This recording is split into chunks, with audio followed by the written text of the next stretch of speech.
نبی رحمت صلی اللہ تعالی علیہ وسلم نے جو حدیث بیان کیا نا حساب کے لیے، آپ یقین کریں پوری روح متوجہ ہو جاتی ہے، انسان کے جتنے لطائف ہیں وہ سارے بیدار ہو جاتے ہیں، اس کے باطن کے اندر تک گہرائی تک وہ لفظ اترتے ہیں۔ میرے کریم فرماتے ہیں رب قیامت کے دن بندوں سے فرمائے گا کیا میں نے تیرے لیے کان اور آنکھیں نہیں بنائی تھی؟ کبھی اندھے سے مل کے دیکھے نا، کبھی بہرے سے بات کر کے دیکھے نا۔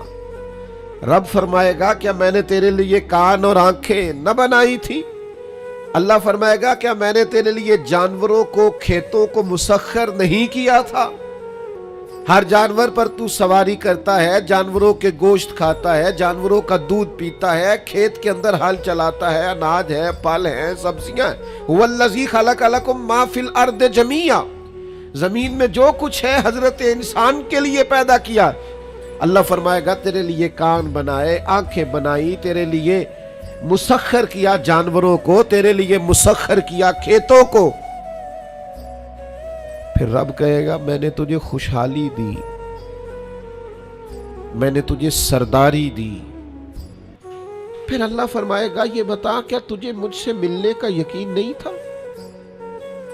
کیا تجھے یہ خبر نہیں تھی کہ تیری رب سے بھی ملاقات ہوگی؟ تجھے اللہ کے حضور بھی حاضر ہونا ہے، تجھے اس کا یقین نہیں تھا؟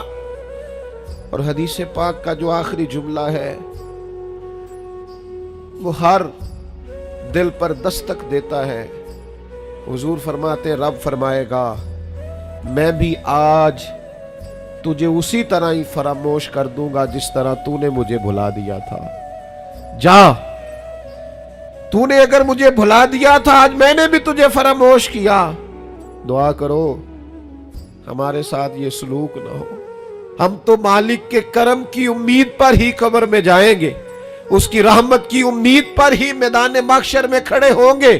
باقی پتہ سارا ہے سردار نو کیتیاں دا، ایدہ پردہ پایا ہی تیرا پلا ہو سی۔ خبر تو ساری ہے، پتہ تو سارا ہے، علم تو سارا ہے، سب سے زیادہ ہم جانتے ہیں کہاں کہاں نافرمانی ہوئی۔ یاد رکھنا اس کے حضور کھڑے ہونا ہے، اللہ کے حضور جواب دینا ہے۔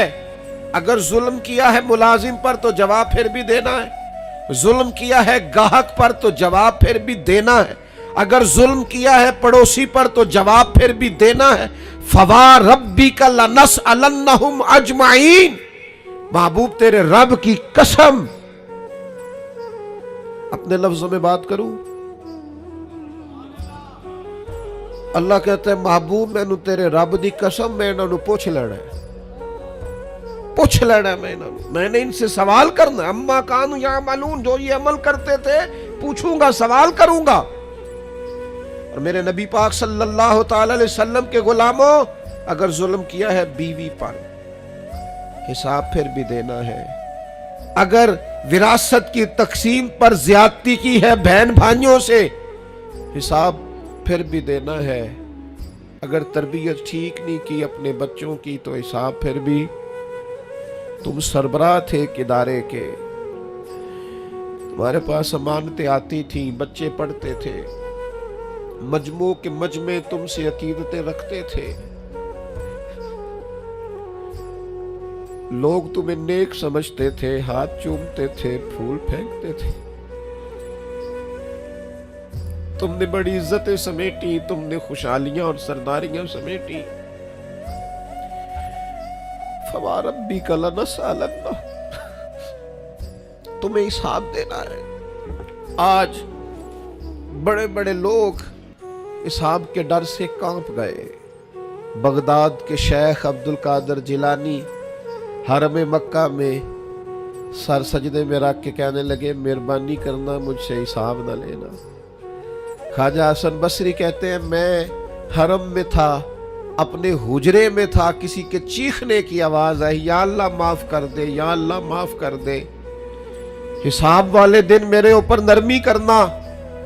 فرماتے میں نے کہا کوئی گناہگار آہوزاری کر رہا ہے، میں جا کے تسلی دیتا ہوں۔ اور جب میں نے جا کے چہرہ دیکھا فرماتے کلیجہ پھٹ گیا، وجود کانپ گیا۔ اور میں اس دعا کرنے والے کے قدموں سے لگ گیا۔ لوگوں تمہیں پتہ ہے وہ کون تھا جو دہائی دے رہا تھا کہ مالک حساب نہ لینا؟ وہ حسین کا کربلا میں تنہا بچ جانے والے صاحبزادہ امام زین العابدین تھے۔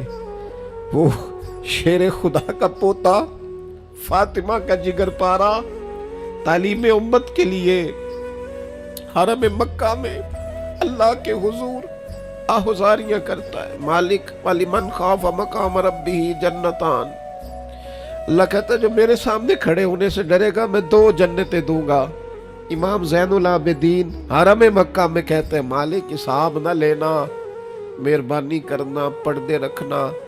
زین العابدین آپ کا تو پلو پکڑ کے ساری امت جنت میں جائے گی، آپ کے تو قدموں سے لگ لگ کے ہمارے باپ ہمارے دادا جنت میں جائیں گے، آپ کی دادی سیدہ پاک کے آنچل میں چھپ کے تو ہماری بیٹیاں پناہ مانگیں گی، ہماری مائیں ان کے قدموں سے لگیں گی، تو جنت کے راستے کھلیں گے۔ امت کو تعلیم دیتے ہیں ڈرو نہ، اپنی زندگی سنوارو نہ، اپنے شب و روز پر توجہ کرو، بدل نہ جائے یار، اب کچھ اپنی آخرت کا تصور نہ بنائے۔